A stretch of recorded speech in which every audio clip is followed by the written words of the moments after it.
Hello students, welcome to online classes. आज जो हम टॉपिक पढ़ रहे हैं वो बीएससी सेकेंड ईयर का उप सहसंयोजक यौगिक है। वो यूनिट आपकी थर्ड है, उप सहसंयोजक यौगिक। उप सहसंयोजक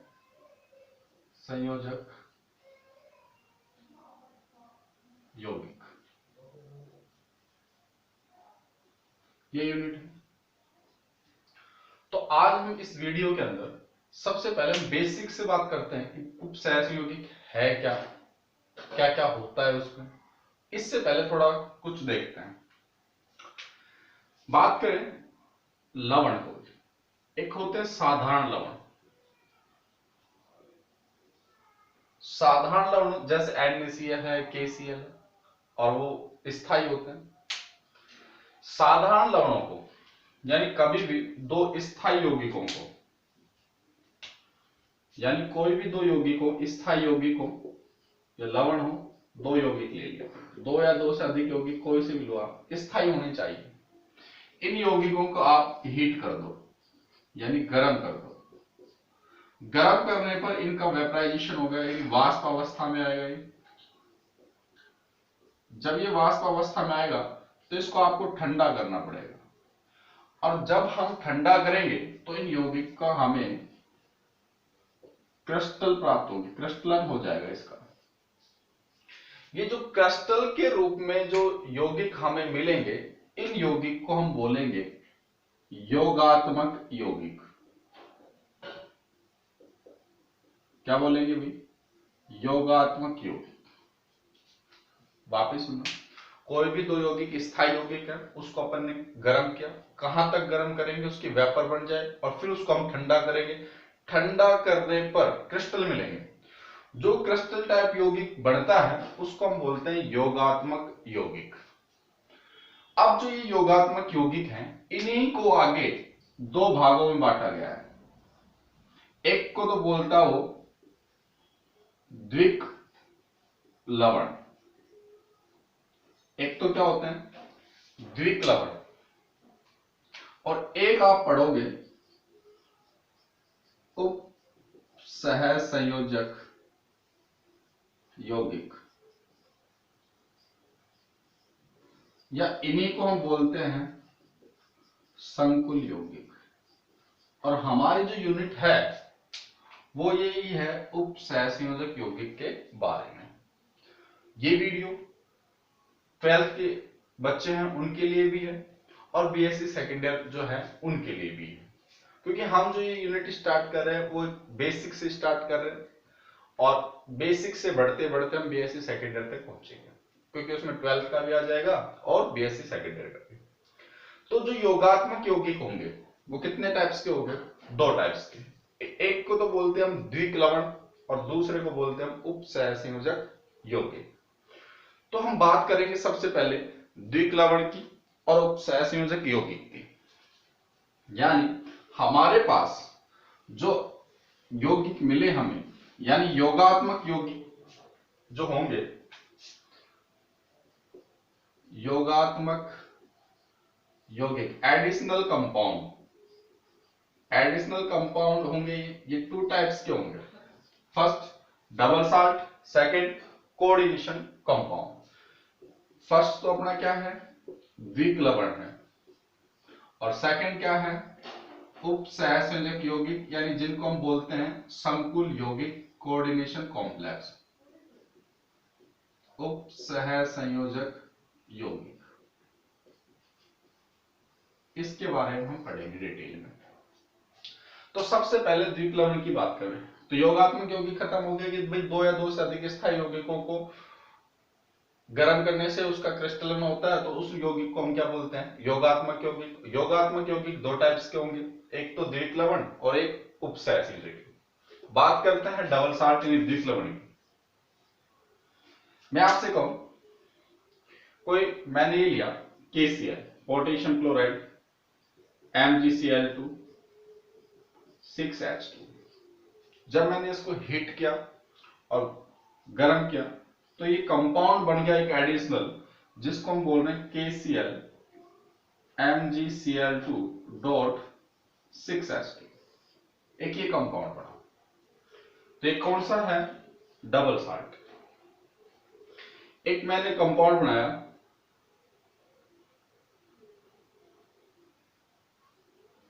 FeSO4 प्लस Al2SO4 का होल थ्राइस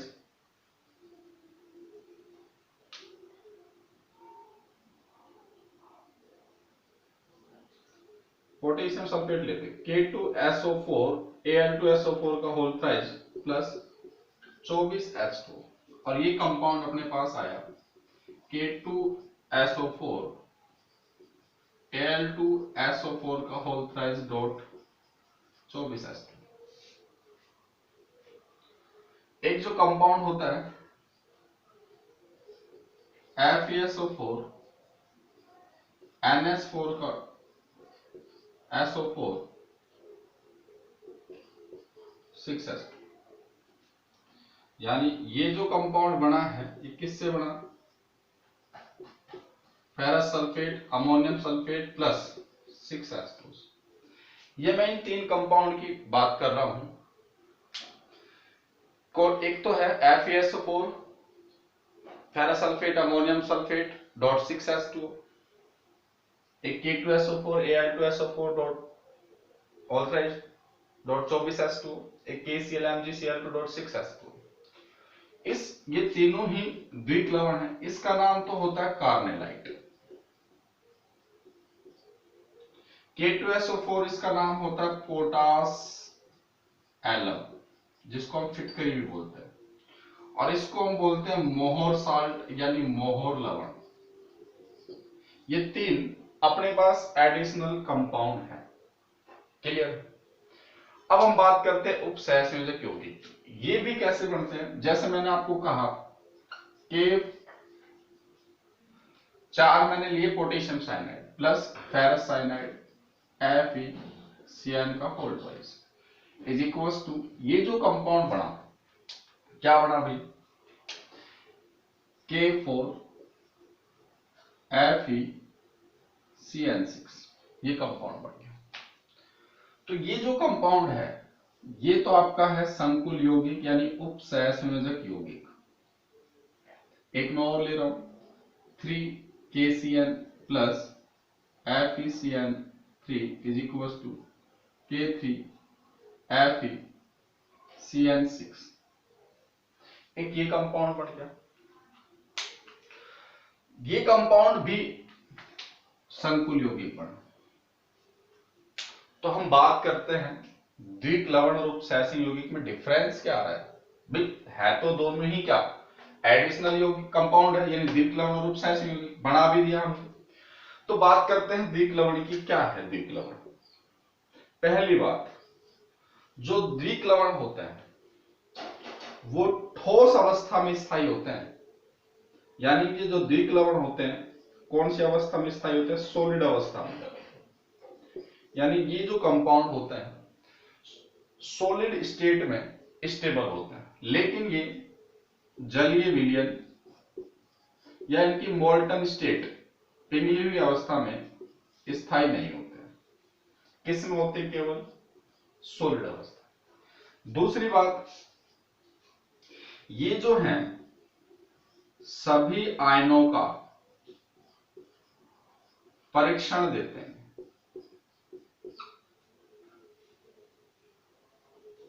अब हम बात करते हैं उपसहसंयोजक यौगिक की। ये जो कंपाउंड है ये ठोस अवस्था व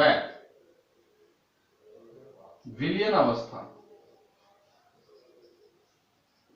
दोनों में स्थायी होते हैं। क्लियर है। ये जो है अपने आयनों का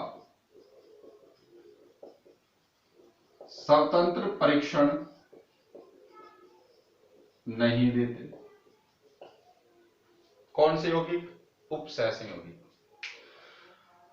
जैसे स्वतंत्र परीक्षण की बात हम करें, जैसे KCl MgCl2 कंपाउंड है, KCl MgCl2 डॉट 6s2 है, इसको अपन ने एक्वस मीडियम में डाल दिया, जल में डाल दिया, तो ये क्या बनता है, K प्लस बनेगा Cl माइनस Mg प्लस 2।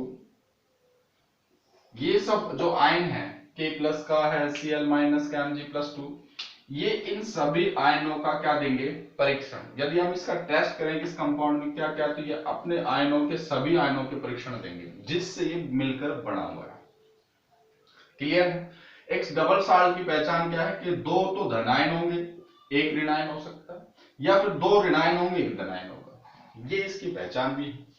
तो द्विक लवण जो होते हैं वो अस्थायी हैं, किसमें, जलीय विलयन के अंदर, जबकि उपसहसी यौगिक ठोस अवस्था और जलीय विलयन दोनों के अंदर स्थायी होते हैं, और ये अपने स्वतंत्र आयनों का परीक्षण नहीं देते जिससे वो बने होते हैं, जबकि ये परीक्षण देते हैं। कैसे, अब बात करते हैं।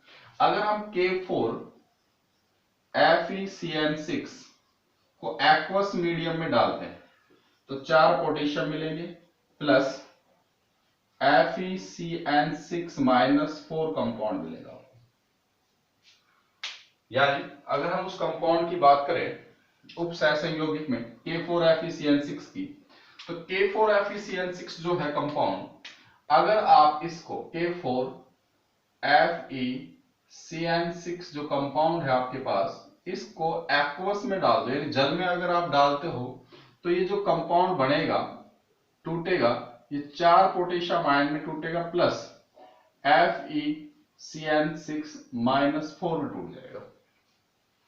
हालांकि ये जो कंपाउंड टूटा है ये पोटेशियम का तो परीक्षण दे सकता है, लेकिन ये जो है इसमें ये स्वतंत्र आयन का परीक्षण नहीं देगा, ये अलग से Fe+2 का परीक्षण नहीं देगा, Cn- माइनस का परीक्षण नहीं देगा। इसका मतलब ये जो कंपाउंड है यही आपके कैसे हैं, उपसहसंयोजक यौगिक है। आई बात समझ में कि उपसहसन यौगिक की अगर आइडेंटिफाई हम अगर करना चाहें तो उपसहसन यौगिक में बड़ा ब्रैकेट मिलता है। क्लियर है। उस बड़े ब्रैकेट के अंदर एक मेटल होती है, कोऑर्डिनेशन मेटल यानी समक्रमण धातु, और उसके साथ लिगेंड जुड़े होते हैं। ये हालांकि ये इसके बाद हम इसकी बात करेंगे उपसहसन यौगिक में होता क्या क्या है, उनके बारे में बात करेंगे क्या है क्या नहीं है। अच्छा देखो, अगर ये कंपाउंड तो इसका परीक्षण देगा, अगर इसको हम तोड़ते हैं तो देखो ये पोटेशियम प्लस में, सल्फेट -2 और एल्युमिनियम +3, ये सभी का परीक्षण देगा। कौन सा कंपाउंड, पोटास एलम। अगर हम इसको जलीय विलयन के अंदर घोलते हैं तो ये इसमें टूट जाएंगे अपने आयनों में और इनका स्वतंत्र परीक्षण देगा, जबकि मोहर साल्ट जो होगा ये भी Fe+2 में टूटेगा, SO4 -2 में और अमोनियम प्लस में टूट जाएगा। इन तीनों आयनों का परीक्षण देगा। लेकिन कोऑर्डिनेशन कॉम्प्लेक्स जो होते हैं यानी उपसहसन यौगिक, उसमें बड़े ब्रैकेट के अंदर जो आयन्स होते हैं वो उनका स्वतंत्र परीक्षण नहीं देते। क्लियर है। तो ये है द्विक लवण और उपसहसन यौगिक में डिफरेंस क्या होता है। आई होप आपको इस चीज समझ में आई होगी। अब हम थोड़ी सी बात करते हैं उपसहसंयोजक यौगिक के बारे में। अगर आपसे कोई पूछे कि भी डबल साल्ट और उपसहसंयोजक में डिफरेंस क्या क्या होते हैं तो आप बताओगे क्या क्या होता है। ये सॉलिड स्टेट में स्टेबल होता है, ये solid state plus liquid state में दोनों में स्टेबल होता है, ये अपने आयनों का परीक्षण देते हैं सभी आयनों का, ये अपने स्वतंत्र आयनों का परीक्षण नहीं देते हैं। तो ये इनके डिफरेंस हो जाएंगे। अब हम बात करते हैं उपसहसन यौगिक के बारे में डिटेल से।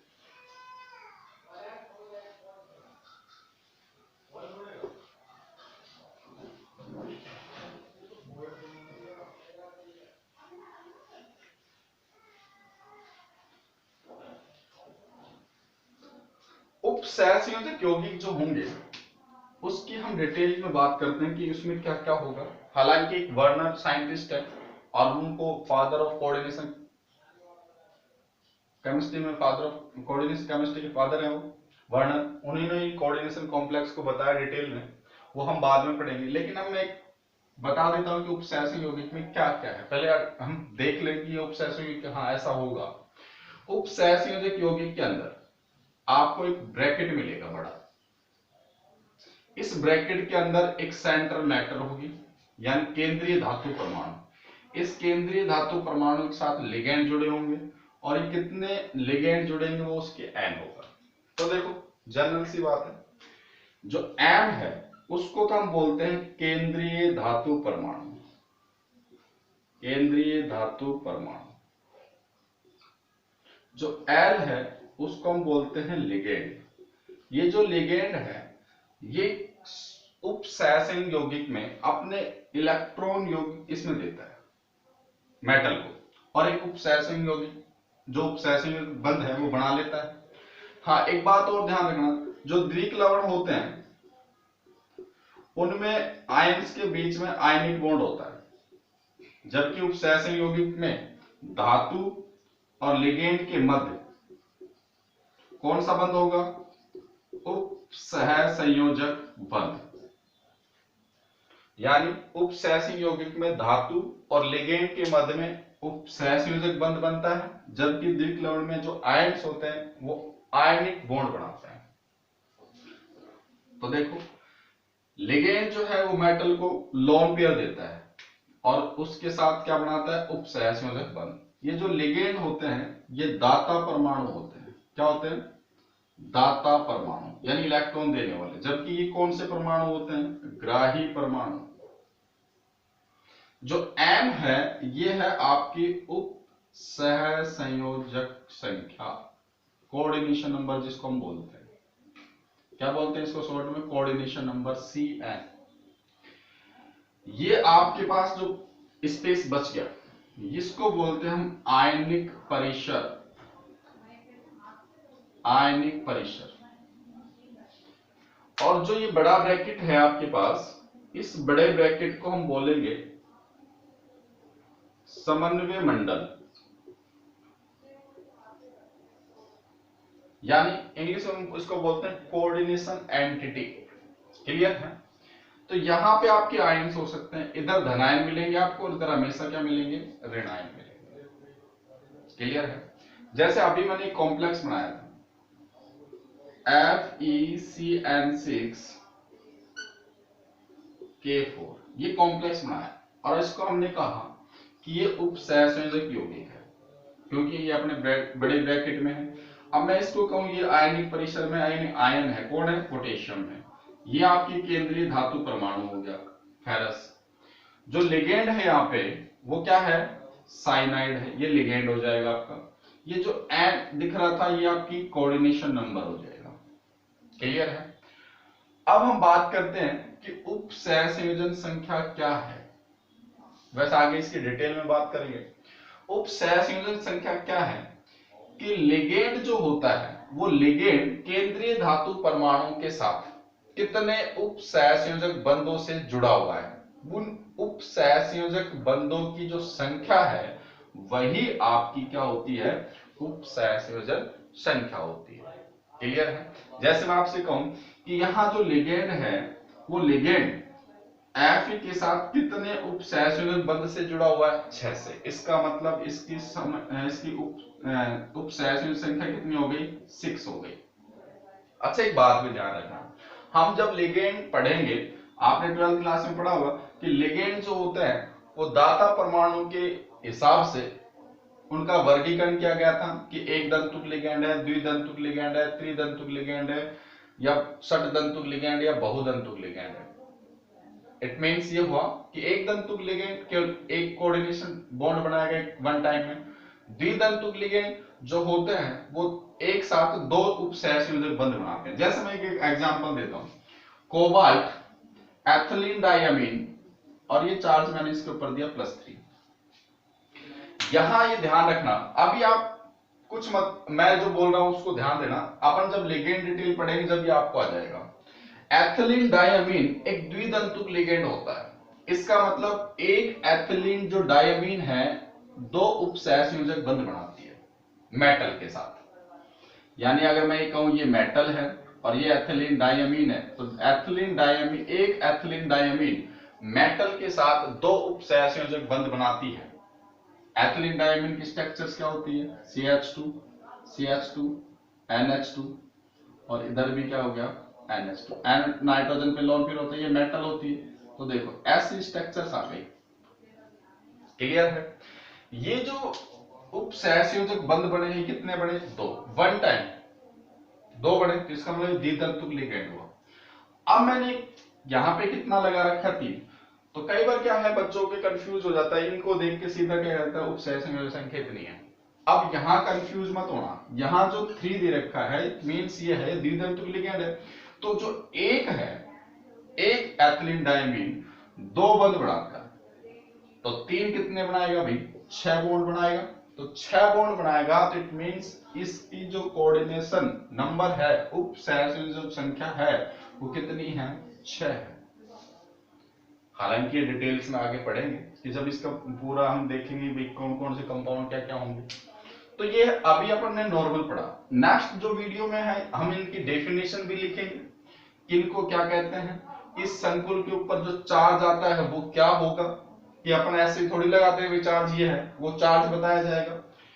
इससे पहले हम जो टॉपिक पढ़ेंगे वो आएगा वर्नर सिद्धांत, उपसहसंयोजक यौगिकों का वर्नर सिद्धांत।